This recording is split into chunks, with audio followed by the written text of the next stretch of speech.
rin.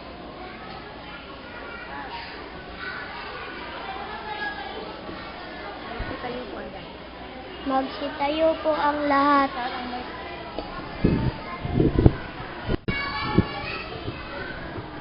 Magsitayo po ang lahat. Magsitayo po ang lahat. Magsitayo po ang Magsitayo po ang lahat. Magsitayo po ang lahat. Ang kapangyarihan ni Jesus ay nalalapit na. Ang panahon ay nagbabadya na ng kanyang malalapit na pagdatal, ngunit ang kagalakan ng kanyang pagparito ay magiging ganap lamang kung tayo ay sama-samang nagkakaisa ng layunin at paglilingkod. Salamat po, O Diyos, sa dakilang pag-ibig na inyong pinagkaloob. Purihin ang Diyos at awitin po natin ang sanlibutan ay may tuwa.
Tayo po ay manalangin. Aming Ama, salamat po sa lakas at talinong ibinigay nyo sa amin. Gagawin pananambahan sa umagang ito.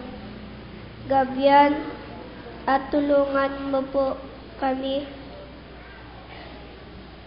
sa bawat ito po ang aming panalangin sa pangalan ni Jesus. Amen.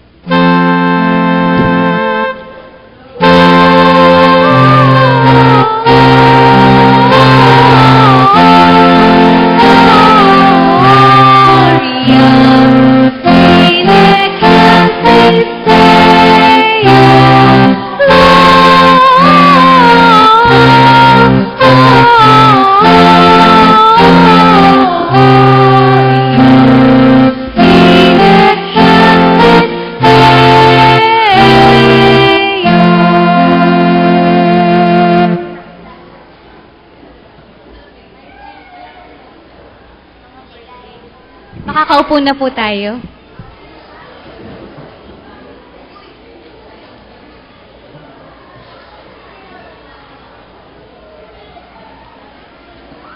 Yan. Hi!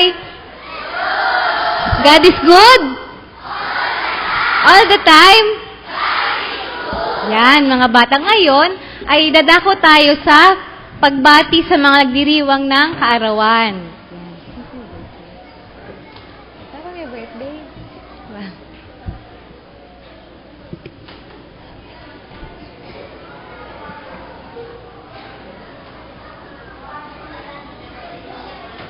Alin? Wala.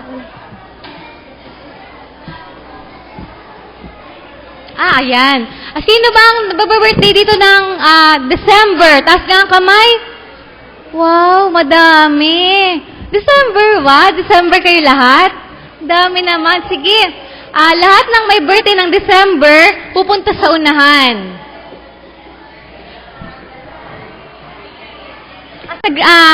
Sa nursery. Kinder 1. Ano na kasunod?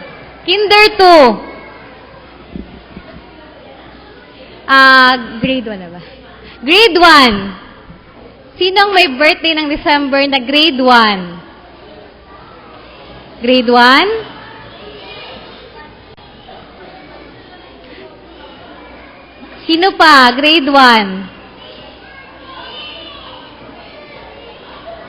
Grade 2. Yan, si Kuya. Grade 2. Ayan. Grade 3.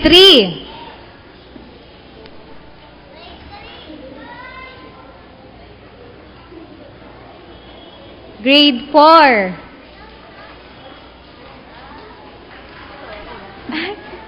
Ito pala yung mga pangalan nila, grade 4. Si Carlos Dustin at si Reyna. Aba? Grade 5, si Lance Vincent. At si Ayla Marie. Yan. Grade 6, si Alaysa Colleen Alamodin. Kyra Nicole Lazaro. At si Justin Reyes. Sa mga teachers po ba? Teachers, staff. Wala na po. Sige, atin silang awitan ng maligayang bati.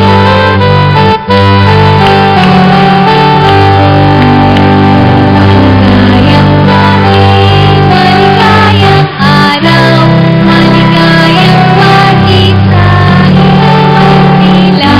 sumainyo nawa, maligayang tunay, nawarin umawik ang buhay.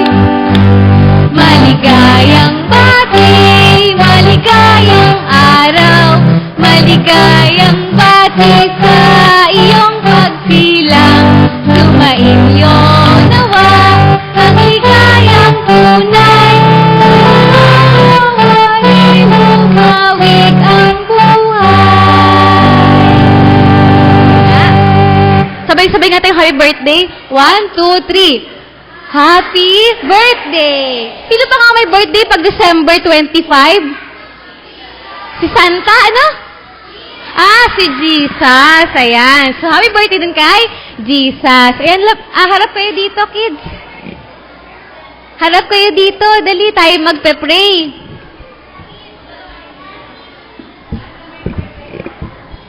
Harap kayo dito. Dito kayo humarap. Kay Jesus kayo humarap. Dali, magpe-pray tayo.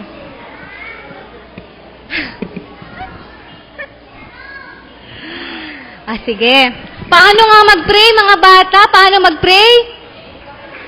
I fold my hand. I close my eyes. And then I pray. Tayo po ay manalangin. Panginoon, lumalapit po kami sa inyo ngayong umagang ito ng punong-puno ng pagpapasalamat sapagkat minsan pa ay binigyan nyo kami ng bagong kalakasan, ng pinabagong buhay. Gayon din, lalong-lalo na, Panginoon, ang mga anak niyong nasa harapan ninyo, Panginoon. Lumalapit po sila sa inyo upang ipahayag na kayo ang pinagmumulan ng buhay, kayo po ang pinagmumulan ng lahat ng bagay na kailang tatangkilik, at kayo po ang sumama sa kanila sa loob ng 1 taon. Panginoon, dinadalangin namin ng mga batang ito na patuloy niyong pagpalain. Bigyan niyo po sila ng sapat na karunungan.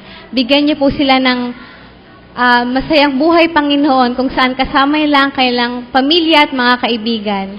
Panginoon, pinapanalangin po namin na sa susunod ng pong taon ay kayo po ang patuloy na magbigay sa kanila ng kalakasan na magpatuloy sila sa kanilang pag-aaral, Panginoon, magpatuloy po sila sa pag-abot ng kanilang mga pangarap, at ganun din po ay patuloy po sila maging mabait na mga bata sa inyo, sa kanilang mga magulang, at sa kanilang mga guro, Panginoon. Pagpalain niyo po sila, at ito pong ang dalangin sa pangalan ni Jesus. Amen. Amen. Sige, happy birthday mga bata. Makakaupo na po kayo. Yan.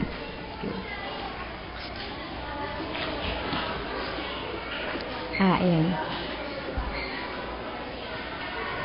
Tayo ay magsitayo mga bata para sa pagbasa ng ating banal na kasulatan.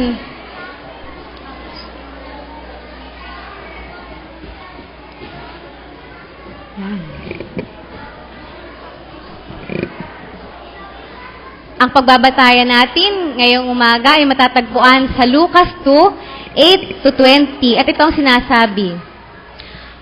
Doon ay may mga pastol na nasa parang at nagbabantay ng kanilang mga tupa ng gabing iyon. Lumapit at tumayo sa kalagitnaan nila ang isang anghel ng Panginoon at nagliwanag sa kapaligiran nila ang nakasisilaw na kaluwalhatian ng Panginoon. Ganoon na lamang kanilang pagkatakot, ngunit sinabi sa kanilang anghel, "Huwag kayong matakot. Ako'y may dalang magandang balita para sa inyo na magdudulot ng malaking kagalakan sa lahat ng tao. Isinilang ngayon sa bayan ni David ang inyong tagapagligtas, ang Kristong Panginoon. Ito ang inyong palatandaan. Matatagpuan ninyo ang isang sanggol na bababalot sa lampin at nakahiga sa isang sabsaban." Bigla nilang nakitang kasama ng anghel ang isang malaking hukbo ng mga anghel sa kalangitan. Sila'y nagpupuri sa Diyos at umaawit. Papuri sa Diyos sa kaitaasan, at sa lupa ay kapayapaan sa mga taong kinalulugdan niya. Nang makalis na ang mga anghel pabalik sa langit, ang mga pastol ay nag-usap-usap. Tayo na sa Bethlehem. Tingnan natin ang pangyayaring ito na ibinalita sa atin ng Panginoon.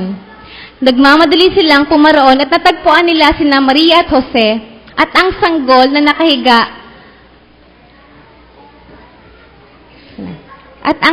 nakahiga sa sabsaban.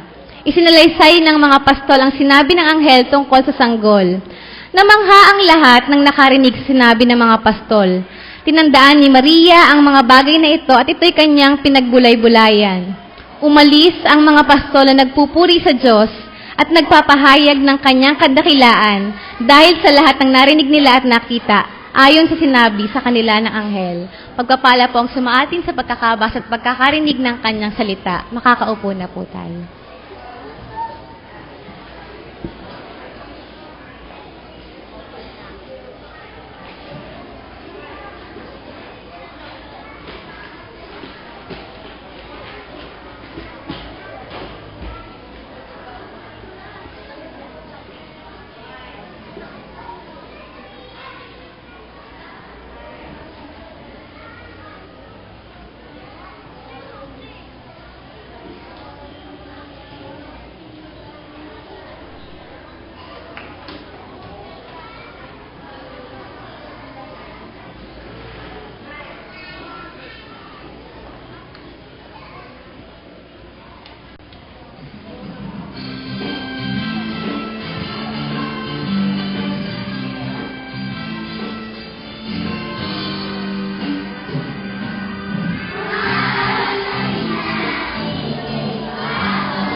lang.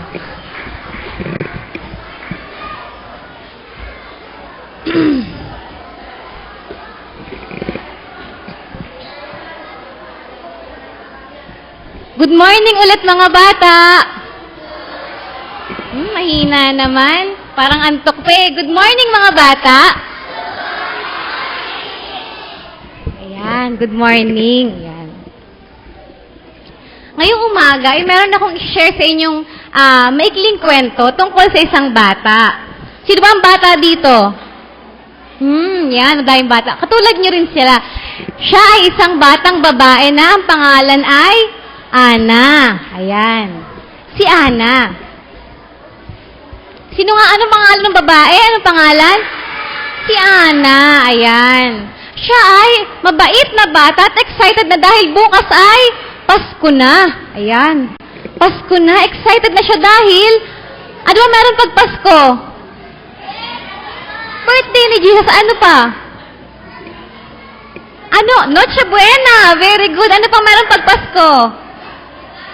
Christmas tree. Regalo. Ano pa? Christmas, Santa. Ayan. Ayan. Excited na si Ana kasi sisimba silang sama-sama. Ayan. Sisimba silang sama-sama sa Pasko. Kakain ng masasarap na pagkain. At magmamano kina Ninong at Ninang. Sino ba may Ninong at Ninang? Lahat merong Ninong at Ninang. Ayan. Pwede bumaba ako. Bababa po ako. Bababa ako. Pwede ba yun, yung mic?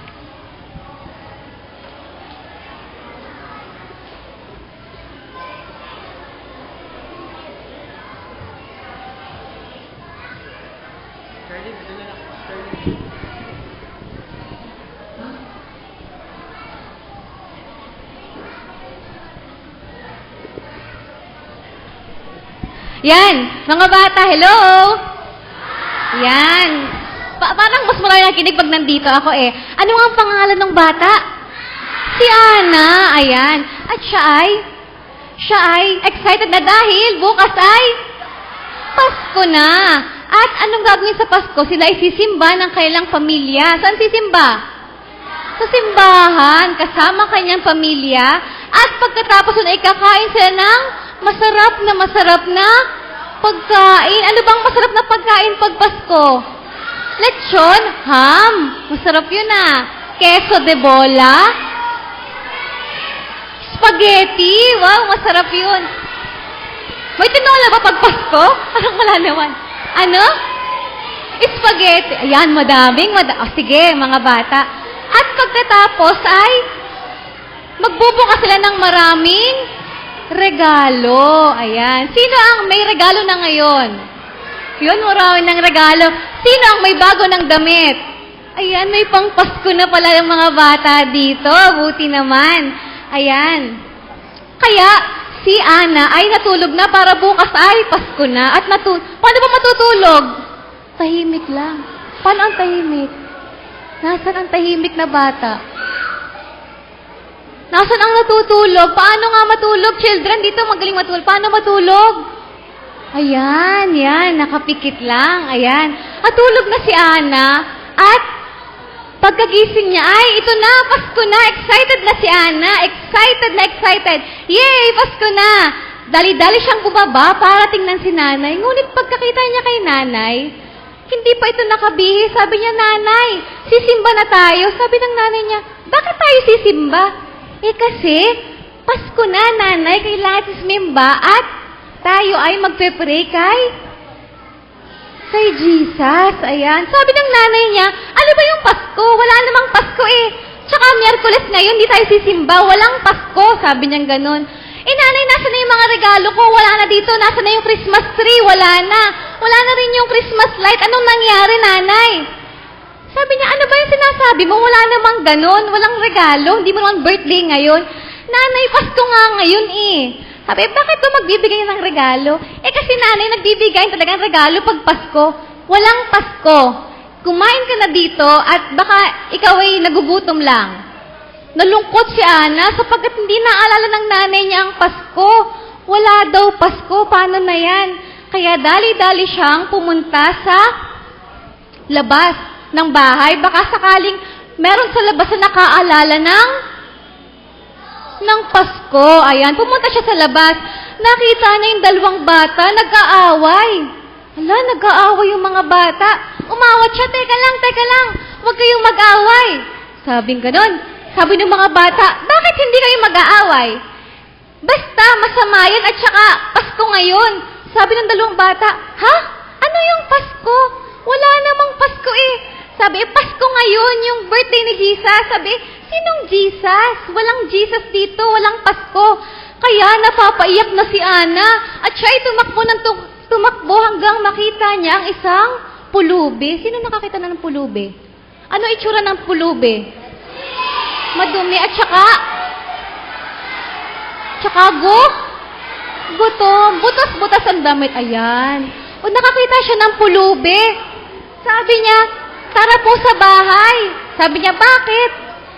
Kasi po maraming pagkain sa bahay. Meron kaming ham, meron kaming queso de bola, meron kaming spaghetti. Sabi ng pulubi, bakit kayo maraming pagkain? Birthday mo ba? Hindi po, Pasko ngayon. Birthday ni Jesus. Birthday ni Jesus ngayon. Kaya pumunta po kayo sa bahay. Sabi niya, sinong Jesus? Pasko po ngayon eh. Wala ngang Pasko. Walang Pasko ngayon. Ano ba yung Pasko? Wala namang ganun. Parang ngayon ko lang nakinig.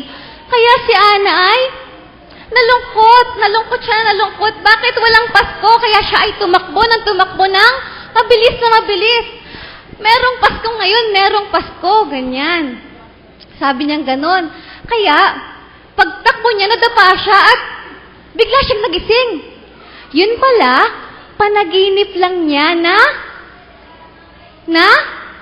walang Pasko. Ibig sabihin, meron pala talagang Pasko. At kinabukasan, dali-dali siyang pumunta sa baba at nakita na niya ang mga regalo at ang Christmas tree at ang masasarap na pagkain. At sila ay sama-samang pupunta sa simbahan para sumimba at mag-pray at magpasalamat dahil merong Pasko. Sabi niya, nanay, alam ko na kung bakit merong Pasko. Ito ay para magbigayan. Sino ba ang nagbibigay tuwing Christmas? Na anong binibigay? Regalo, diba? At saka, ano pa? Ayan. Ano bang pwede ibigay kay mami at daddy pag Pasko? Regalo at pagiging mabait na? Mabait. Sino ba mabait dito? Patingin nga. Ayan, marami ng mabait. Yan ang gift nyo kay mami at daddy. Kay teacher, anong pwedeng ibigay? Ganon din, sabi ni kuya, ganon din. Sino nakikinig kay teacher? Ayan. Ano ang pwede pang ibigay sa mga kaibigan? Regalo, i-share ang laruan at mga pagkain. Ayan. So, yun ang pwedeng ibigay na regalo. So, ang una, ang Pasko ay tungkol sa pagbibigayan. Pangalawa, ito ay pagmamahalan. Sino nagmamahal dito? Yeah, nagmamahal. Yan. Nagmamahal sa ating magulang, kay Jesus, sa mga kapatid, ayan, sa mga kaibigan, at kay teacher. Ayan, kay teacher. Kanino? Kay lolo at lola. Ayan, tito, tita. Kay Jesus po. Ayan. So tayo dahil nagmamahalan at magdiriwang dahil birthday ni Santa ba? Si Santa bang may birthday? Hindi po, kundi si Jesus. Ayan. So, yun ang, ano nga ulit ang kahulugan ng Pasko? Mga bata, una ay pagbibigayan, pangalawa ay at pangatlo ay pagdiriwang sa birthday ni Jesus. Ayan. So, yun ang message ngayong umaga. Magandang umaga ulit, mga bata. Salamat po.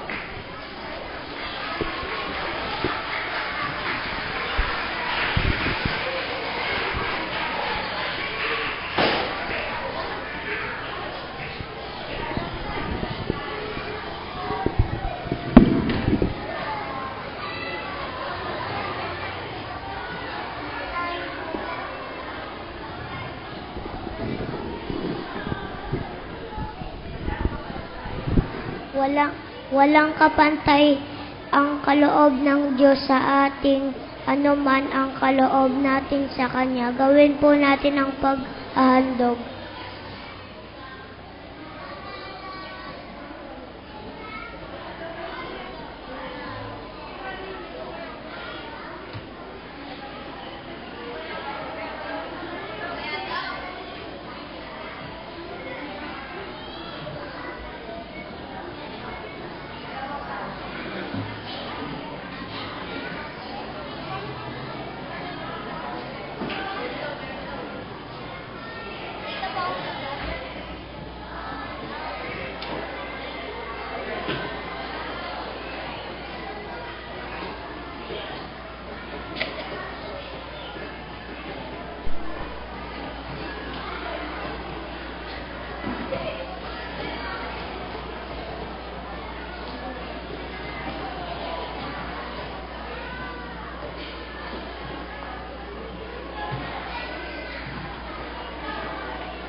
naman po tayo.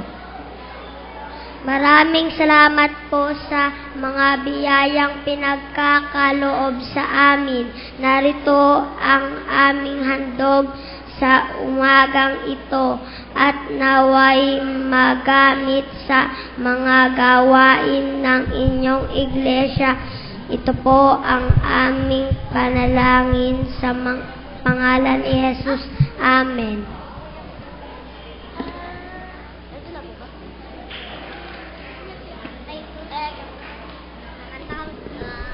Manatili po tayong makatayo at awitin ang awit ng pagdatalaga ng magkasama tayo sa kwento ng Pasko.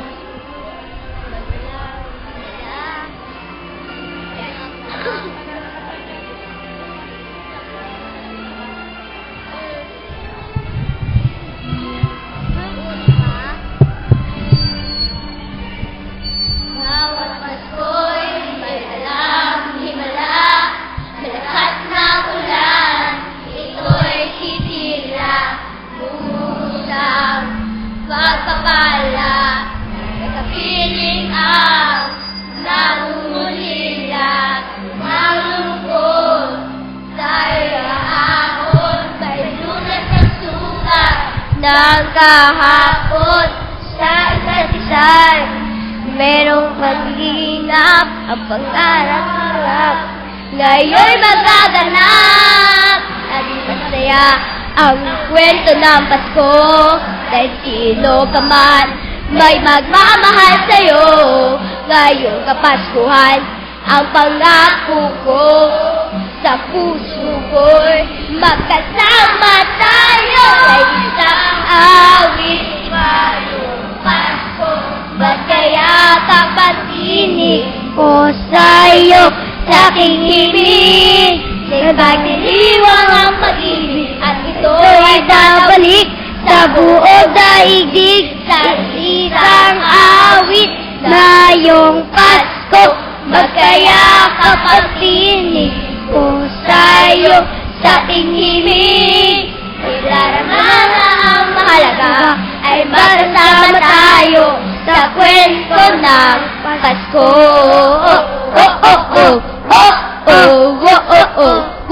Kwento ng Pasko. Maalala, sa Pasko'y di kukupas, ilang taon pa ang lumipat dahil damdamin ang ungin ng malalim ng paniwal kay simple kasiyahan ang tunay na may kakayamanan, pamilya na mamahalan sa asya. Ang kwento ng Pasko, sino ka man may nagmamahal sa'yo. Ngayong Kapaskuhan at pangako ko sa puso ko'y magkasama tayo sa isang awit. Ngayong Pasko, magkayakap ang tinig ko sa'yo sa aking himig. Nagdiwang ang pag-ibig at ito ay babalik sa buong daigdig sa isang awit. Ngayong Pasko, magkayakap ang tinig ko sa'yo sa aking himig. Nagdaraman ang mahalaga ay magkasama tayo sa kwento ng Pasko. Sa mundo, dahil ang ng Pasko, ang atala hindi mauubos. Himala ng Pasko ay liwagan ng Diyos. Iisang awit na yung Pasko, magkaya kinig ko sa'yo sa aking himig.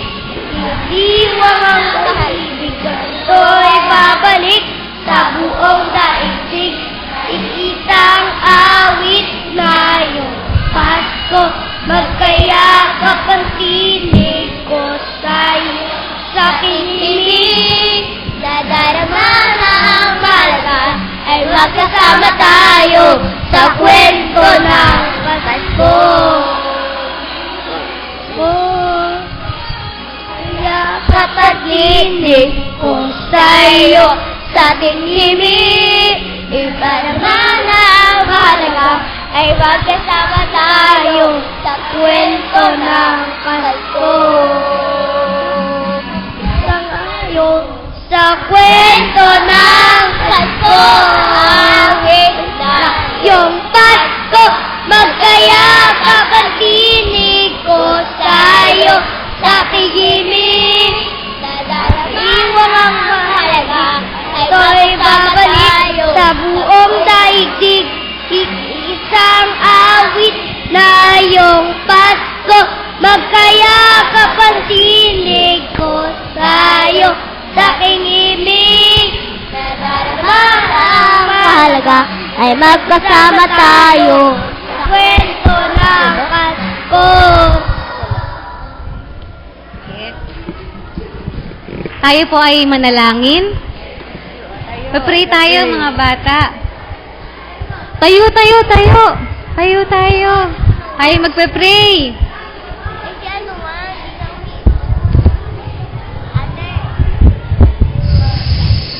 O tayo, magpe-pray. Magpe-pray po. Patingin nga na maalam mag-pray. Patingin. Ayan, very good. Ayan. Maalam pala mag-pray. Tayo po ay manalangin. Tunay nga pong napakabuti nyo, O Panginoon, sapagkat inialay nyo sa amin ang inyong bugtong na anak na si Jesus upang mailigtas kami sa aming mga kasalanan. Maraming salamat, Panginoon, sa paalala ninyo sa amin ngayong umagang ito at naway baunin namin ito na ang kapanganakan po ni Jesus ay hindi pang material na bagay lamang, kundi ito ay pag-aalaala sa inyong kabutihan sa amin, sa pagkakaligtas namin sa aming mga kasalanan. Panginoon, tulungan niyo po ang bawat isa na magkaroon ng buhay na kalugod-lugod sa inyo. Puso na punong-puno ng pagmamahal para sa inyo at sa aming kapwa.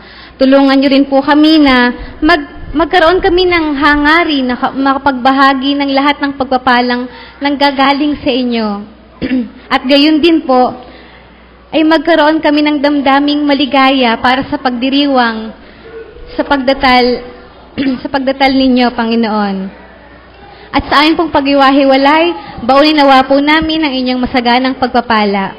Sa Kanya na makapagliligtas sa inyo upang hindi kayo magkasala at makapaghaharap sa inyo ng walang kapintasan at may malaking kagalakan sa Kanyang kaluwalhatian. Sa iisang Diyos na ating tagapagligtas, sa pamamagitan ni Jesucristong Panginoon natin, sa Kanyang kapurihan, karangalan, kadakilaan at kapangyarihan, mula pa noong una, ngayon at magpakailanman. Amen.